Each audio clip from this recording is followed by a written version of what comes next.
ನಮಸ್ಕಾರ ಸ್ನೇಹಿತರೆ. ಇವತ್ತಿನ ಅಫರ್ಮೇಷನ್ ಆಗಿದೆ, ನಾನು ಖುಷಿ ಸ್ವರೂಪಿ.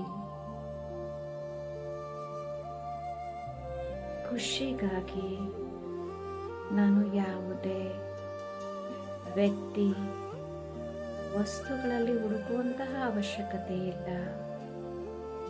ಏಕೆಂದರೆ ನನ್ನಲ್ಲಿ ಅಪಾರವಾಗಿ ಖುಷಿ ಅನ್ನುವುದು ತುಂಬಿದೆ. ನಾನು ಖುಷಿ ಸ್ವರೂಪಿ.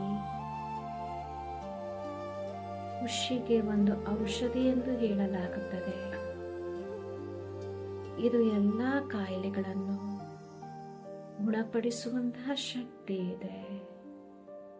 ಅದಕ್ಕಾಗಿ ನಾನು ಸದಾ ಖುಷಿಯಾಗಿರುತ್ತೇನೆ. ನಾನು ಖುಷಿ ಸ್ವರೂಪಿ. ಖುಷಿಯನ್ನು ಹಂಚಿದಷ್ಟು ಹೆಚ್ಚು ವೃದ್ಧಿಯಾಗುತ್ತದೆ ಎಂದು ಹೇಳಲಾಗುತ್ತದೆ. ಅದಕ್ಕಾಗಿ ನಾನು ಖುಷಿಯಾಗಿದ್ದು ಬೇರೆಯವರಿಗೂ ಸಹ ಖುಷಿಯನ್ನು ಹಂಚುತ್ತೇನೆ.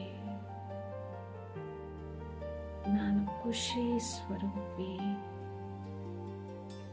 ಧನ್ಯವಾದಗಳು ವೀಕ್ಷಕ.